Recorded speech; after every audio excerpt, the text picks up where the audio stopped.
Assalamualaikum warahmatullahi wabarakatuh. Nama saya Fernanda Rizky Septiani, saya dari kelas 11 IPA 2. Ingin menjelaskan tentang materi sistem reproduksi manusia. Sistem reproduksi manusia biasanya melibatkan fertilasi internal dengan hubungan seksual. Dalam proses ini, laki-laki memasukkan penis ke dalam vagina dan berejakulasi semen yang mengandung sperma. Sebagian kecil dari sperma melewati leher rahim ke dalam rahim, kemudian ke saluran perut untuk pembuahan ovum. Ada organ reproduksi pria yang bagian luar. Yang pertama ada skrotum, adalah kantung yang melindungi buah zakar atau testis dan mengatur suhu di dalamnya. Kantong ini memiliki kulit yang dapat melonggar dan mengerut dengan bantuan otot yang berada di dalamnya. Kulit skrotum akan mengerut agar testis mendekat ke tubuh dan mendapat kehangatan. Sebaliknya, kulit skrotum melonggar agar testis menjauh dari tubuh ketika suhunya terlalu panas. Yang kedua, ada penis, adalah alat reproduksi pria yang berfungsi sebagai organ untuk mengeluarkan urin dan air mani serta sperma. Penis memiliki 3 bagian, yaitu ada pangkal penis, batang penis, dan kepala penis. Pangkal penis merupakan bagian yang menempel di dinding perut. Lalu ada alat reproduksi bagian dalam. Yang pertama ada testis, merupakan alat reproduksi pria yang terletak di dalam skrotum. Pria memiliki 2 testis yang menggantung dalam suatu jaringan yang disebut dengan korda spermatika. Testis berfungsi untuk memproduksi hormon seks pria, yaitu hormon testosteron.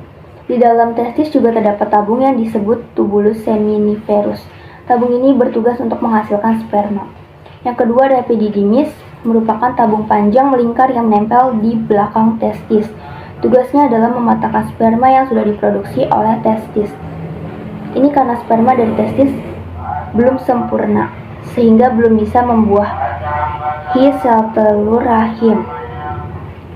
Yang ketiga ada vas deferens, yaitu tabung panjang yang menghubungkan epididymis ke saluran kemih atau uretra yang berfungsi untuk menyalurkan sperma yang sudah matang. Lalu ada vesicula seminalis, merupakan kantung yang menempel pada prostat. Fungsinya adalah menghasilkan air mani. Zat ini kaya akan fruktosa untuk memberikan energi pada sperma sehingga dapat bergerak. Lalu ada saluran ejakulasi, merupakan tempat pertemuan vas deferens dan saluran dari vesicula seminalis. Fungsi alat reproduksi ini untuk menampung sperma dan air mani, lalu mengeluarkannya ke saluran kemih saat ejakulasi. Lalu ada kelenjar bulboretal, disebut juga dengan kelenjar Cooper. Alat reproduksi ini terletak tepat di bawah kelenjar prostat. Kelenjar ini menghasilkan cairan yang bermuara langsung ke uretra. Fungsinya adalah melumasi uretra yang menetralkan keasaman yang mungkin muncul dari sisa tetesan urin di uretra.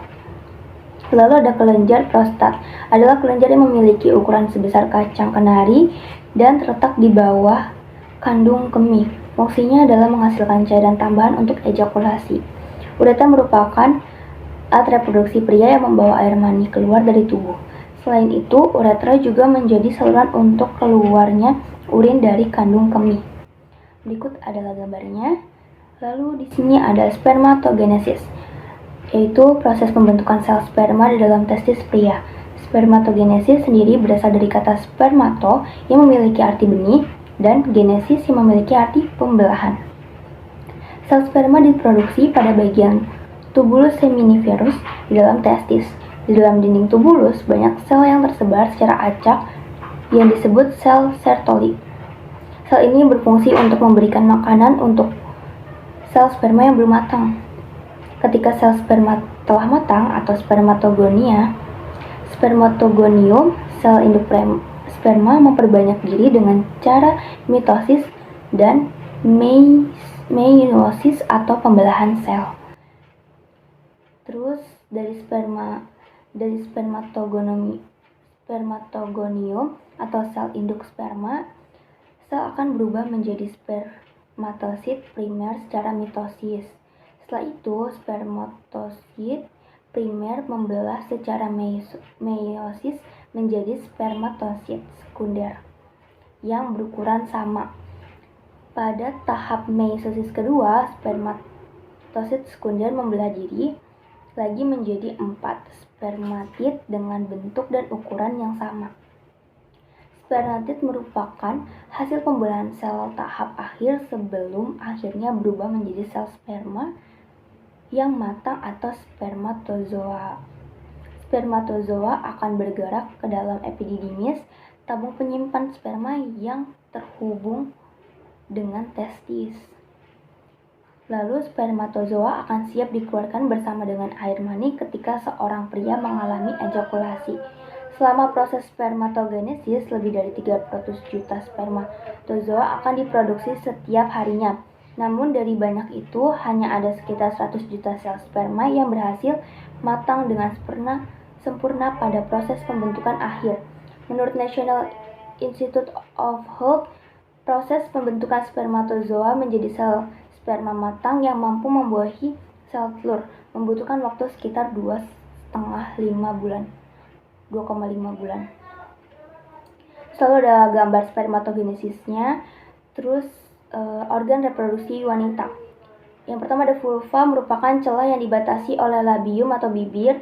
Ada 2 jenis labium, yaitu labium bagian luar disebut labium mayor atau bibir besar, dan labium bagian dalam disebut labium minor atau bibir kecil, yang masing-masing saling berpasangan. Di antara labium minor bagian atas terdapat klitoris, yaitu tonjolan kecil yang mengandung jaringan erektil. Pada vulva bermuara saluran urin dan saluran vagina. Yang kedua ada ovarium atau indung telur, berada di sisi kanan dan kiri rongga pinggul yang bersebelahan dengan bagian rahim atas. Bertanggung jawab untuk memproduksi hormon seperti estrogen, progesteron, dan ovum atau yang biasa disebut sel telur. Lalu ada tuba Fallopi atau oviduk, memiliki bentuk seperti saluran bercorong yang masing-masing membentang dari ujung kanan dan kiri pada rahim atas ke ujung ovarium. Mempunyai fungsi untuk mengangkut ovum dan membawanya ke dalam infundibulum atau bagian ujung tuba Fallopi menuju rahim. Lalu ada rahim atau uterus, adalah organ reproduksi wanita yang berongga dan bentuknya seperti buah pir.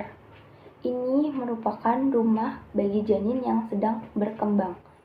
Serviks merupakan leher rahim yang berada di bawah dan menjadi jalan menuju vagina serta tubuh utama rahim, yaitu korpus. Korpus area fleksibel karena bisa mengembang sesuai perkembangan janin atau bayi. Ini juga merupakan saluran untuk darah, menstruasi, dan sperma. Lalu ada vagina, merupakan alat intim wanita berupa tabung dengan lapisan otot yang menghubungkan alat kelamin luar dengan rahim. Otot-otot yang elastis pada vagina memungkinkan untuk vagina dapat berkontraksi yang dapat mempermudah proses persalinan nantinya. Selanjutnya ada oogenesis, berasal dari dua kata, yaitu oocyte dan genesis. Oocyte adalah istilah Latin untuk sel telur, sementara genesis dalam bahasa Latin berarti pembuahan. Jadi oogenesis adalah sebutan untuk proses pembuahan sel telur. Proses oogenesis sendiri punya ciri-ciri, yaitu menghasilkan satu sel fungsional. Meiosis atau pembelahan reduksi terjadi secara asimetris. Proses pembentukan terjadi hanya sekali dalam sebulan. Ukuran sel besar dari sel sperma. Supaya proses oogenesis ini berjalan lancar, ada beberapa hormon yang berperan penting, yaitu follicle stimulasi hormon atau hormon FSH yang merangsang pertumbuhan sel-sel folikel. Terus hormon LH yang merangsang proses ovulasi atau pengeluaran sel telur. Hormon estrogen yang berfungsi menimbulkan karakter kelamin sekunder.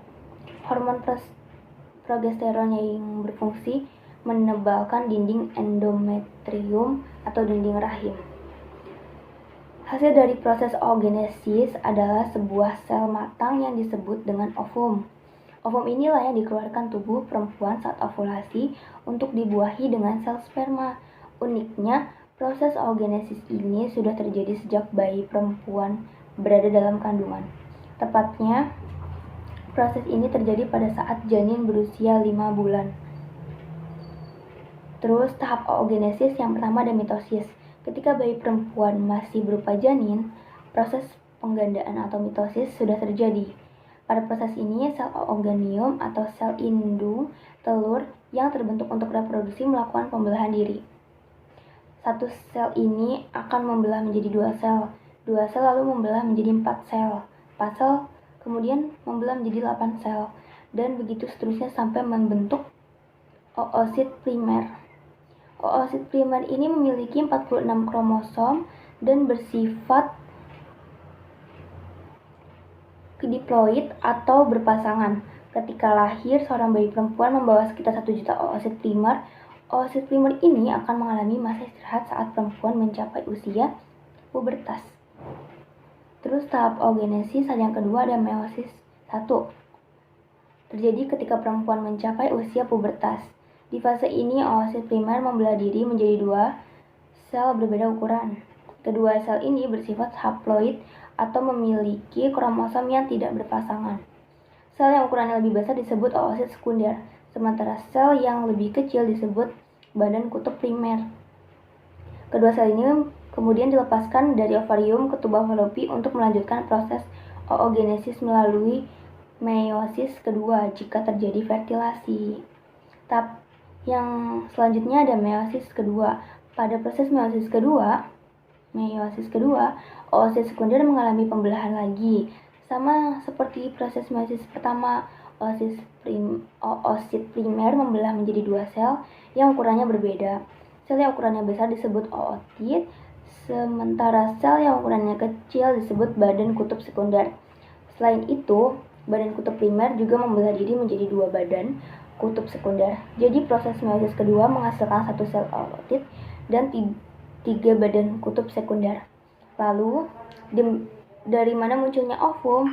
Ovum sendiri adalah sel ootit yang berkembang dan matang untuk sistem reproduksi. Siklus menstruasi merupakan perubahan alami yang terjadi di dalam organ reproduksi wanita setiap bulannya. Menstruasi terjadi ketika lapisan dinding rahim atau endometrium dan sel trull yang tidak dibuahi meluruh keluar dari vagina.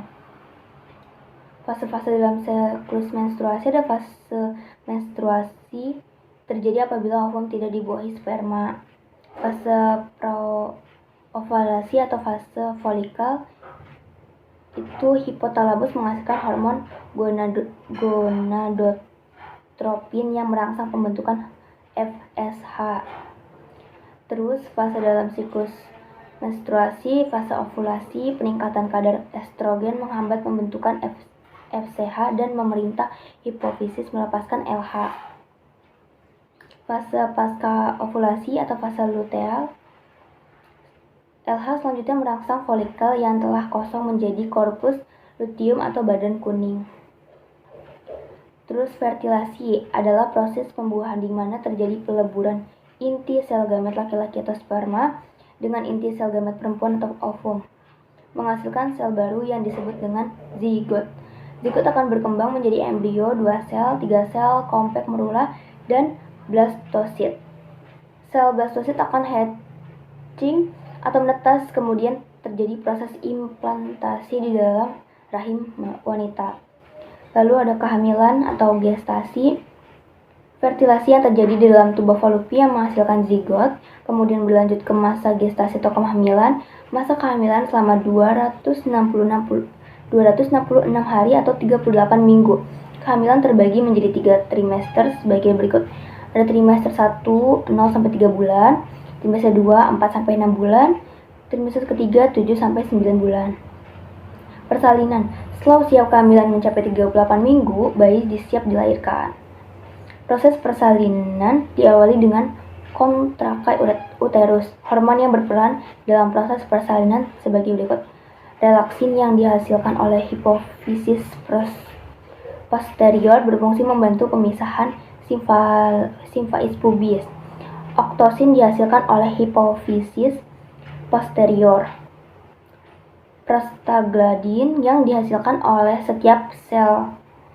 Lalu ada gangguan fungsi sistem reproduksi. Yang pertama ada endometriosis. Penyakit ini terjadi ketika jaringan yang membentuk lapisan dalam dinding rahim tubuh di tempat lain di dalam tubuh. Yang kedua ada radang panggul. Penyakit ini diakibatkan oleh bakteri penyebab infeksi yang merambat masuk ke dalam panggul melalui vagina atau leher rahim.